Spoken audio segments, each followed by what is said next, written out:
ओम नमो भगवते वासुदेवाय। श्रीमद् भागवत महापुराण प्रथम स्कंद अध्याय 7। अश्वत्थामा द्वारा द्रौपदी के पुत्रों का मारा जाना और अर्जुन के द्वारा अश्वत्थामा का मान मर्दन। श्री शौनक जी ने पूछा, सूत जी, सर्वज्ञ एवं सर्वशक्तिमान व्यास भगवान ने नारद जी का अभिप्राय सुन लिया, फिर उनके चले जाने पर उन्होंने क्या किया?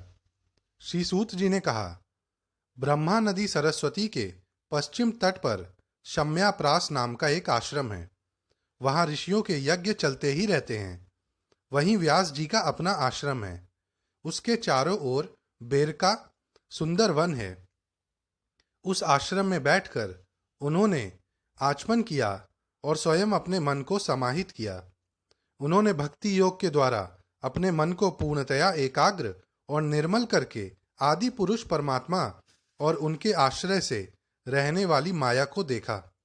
इसी माया से मोहित होकर यह जीव तीनों गुणों से अतीत होने पर भी अपने को त्रिगुणात्मक मान लेता है और इस मान्यता के कारण होने वाले अनर्थों को भोगता है। इन अनर्थों की शांति का साक्षात साधन है केवल भगवान का भक्ति योग। परंतु संसार के लोग इस बात को नहीं जानते। यही समझकर उन्होंने इस परम हंसों की संहिता श्रीमद्भागवत की रचना की। इसके श्रवण मात्र से पुरुषोत्तम भगवान श्री कृष्ण के प्रति परम प्रेममयी भक्ति हो जाती है, जिससे जीव के शोक मोह और भय नष्ट हो जाते हैं। उन्होंने इस भागवत संहिता का निर्माण और पुनरावृत्ति करके इसे अपने निवृत्ति परायण पुत्र श्री सुखदेव जी को पढ़ाया। श्री शौनक जी ने पूछा, श्री सुखदेव जी तो अत्यंत निवृत्ति परायण हैं। उन्हें किसी भी वस्तु की अपेक्षा नहीं है। वे सदा आत्मा में ही रमण करते हैं। फिर उन्होंने किस लिए इस विशाल ग्रंथ का अध्ययन किया? श्री सूत जी ने कहा, जो लोग ज्ञानी हैं, जिनकी अविद्या की गांठ खुल गई है और जो सदा आत्मा में ही रमण करने वाले हैं, वे भी भगवान की हेतु रहित भक्ति किया करते हैं, क्योंकि भगवान के गुण ही ऐसे मधुर हैं जो सबको अपनी ओर खींच लेते हैं। फिर श्री सुखदेव जी तो भगवान के भक्तों के अत्यंत प्रिय और स्वयं भगवान वेदव्यास के पुत्र हैं।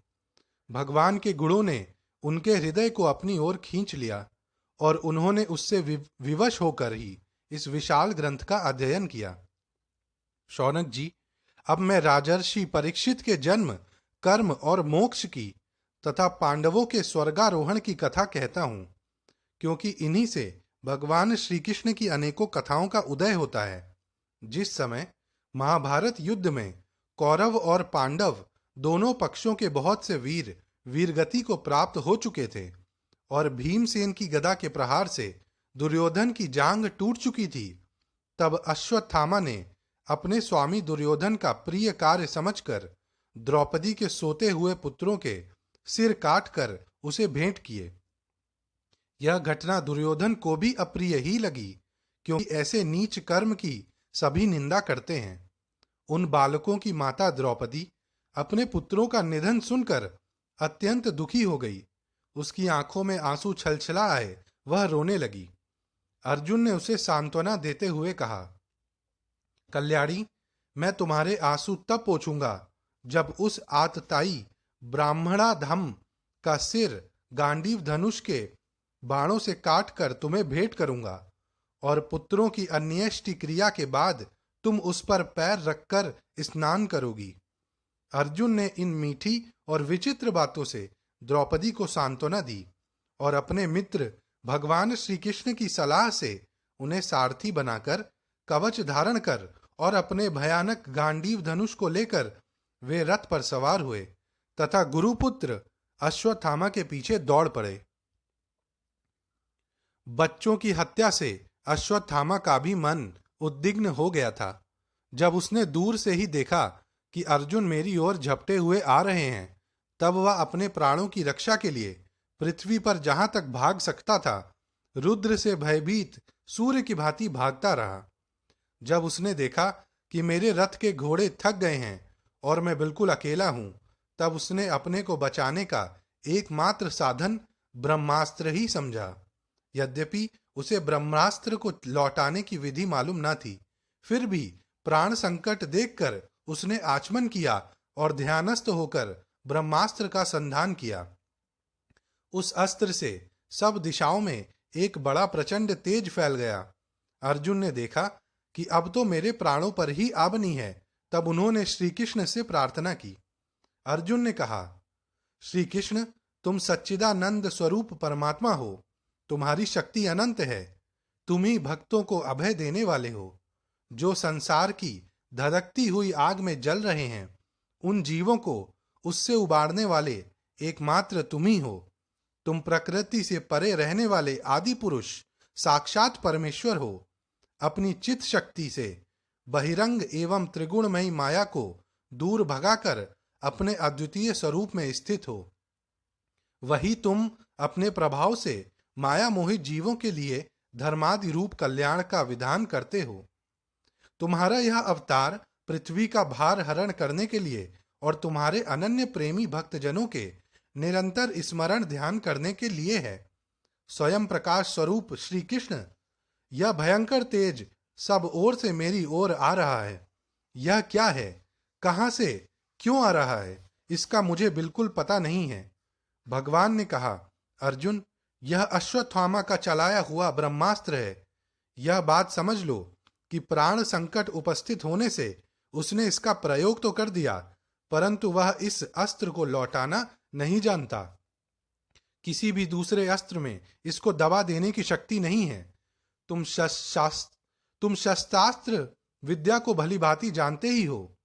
ब्रह्मास्त्र के तेज से ही इस ब्रह्मास्त्र की प्रचंड आग को बुझा दो। सूत जी कहते हैं, अर्जुन विपक्षी वीरों को मारने में बड़े प्रवीण थे। भगवान की बात सुनकर उन्होंने आचमन किया और भगवान की परिक्रमा करके ब्रह्मास्त्र के निवारण के लिए ब्रह्मास्त्र का ही संधान किया। बाणों से वेष्टित उन दोनों ब्रह्मास्त्रों के तेज प्रलयकालीन सूर्य एवं अग्नि के समान आपस में टकराकर सारे आकाश और दिशाओं में फैल गए और बढ़ने लगे।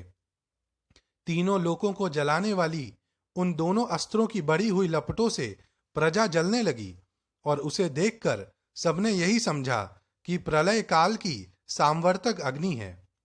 उस आग से प्रजा का और लोकों का नाश होते देखकर भगवान की अनुमति से अर्जुन ने उन दोनों को ही लौटा लिया। अर्जुन की आंखें क्रोध से लाल लाल हो रही थीं। उन्होंने झपट कर उस क्रूर अश्वत्थामा को पकड़ लिया और जैसे कोई रस्सी से पशु को बांध ले वैसे ही बांध लिया। अश्वत्थामा को बलपूर्वक बांधकर अर्जुन ने जब शिविर की ओर ले जाना चाहा, तब उनसे कमल नयन भगवान श्री कृष्ण ने कुपित होकर कहा, अर्जुन, इस ब्राह्मणाधम को छोड़ना ठीक नहीं है। इसको तो मार ही डालो। इसने रात में सोए हुए निरपराध बालकों की हत्या की है। धर्मवेत्ता पुरुष, असावधान, मतवाले, पागल, सोए हुए बालक, स्त्री, विवेक ज्ञान शून्य, शरणागत, रथहीन और भयभीत शत्रु को कभी नहीं मारते, परंतु जो दुष्ट और क्रूर पुरुष दूसरों को मारकर अपने प्राणों का पोषण करता है, उसका तो वध ही उसके लिए कल्याणकारी है, क्योंकि वैसी आदत को लेकर यदि वह जीता है तो और भी पाप करता है और उन पापों के कारण नरकगामी होता है। फिर मेरे सामने ही तुमने द्रौपदी से प्रतिज्ञा की थी कि मानवती, जिसने तुम्हारे पुत्रों का वध किया है, उसका सिर मैं उतार लाऊंगा। इस पापी कुलांगार आतताई ने तुम्हारे पुत्रों का वध किया है और अपने स्वामी दुर्योधन को भी दुख पहुंचाया है। इसलिए अर्जुन, इसे मार ही डालो।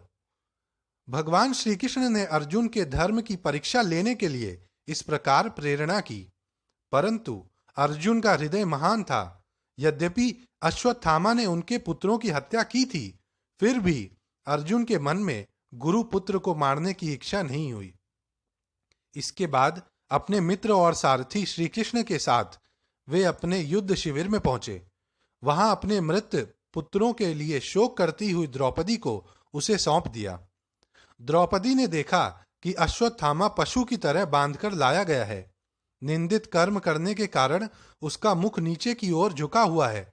अपना अनिष्ट करने वाले गुरुपुत्र अश्वत्थामा को इस प्रकार अपमानित देखकर द्रौपदी का कोमल हृदय कृपा से भर आया और उसने अश्वत्थामा को नमस्कार किया। गुरुपुत्र का इस प्रकार बांध कर लाया जाना सती द्रौपदी को सहन नहीं हुआ।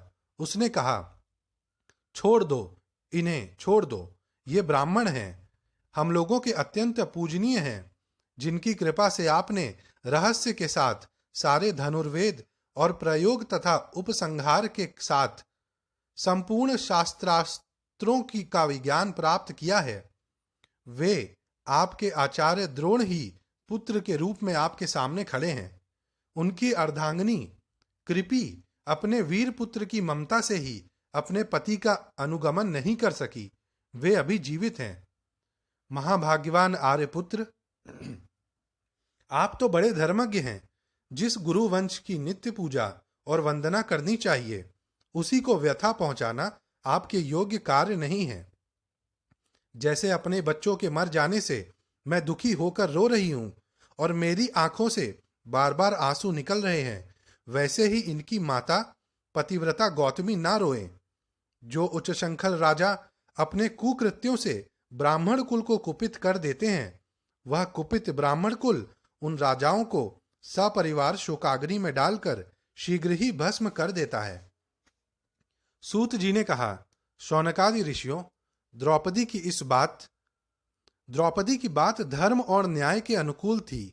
उसमें कपट नहीं था, करुणा और समता थी। अतएव राजा युधिष्ठिर ने रानी के इन हित भरे श्रेष्ठ वचनों का अभिनंदन किया।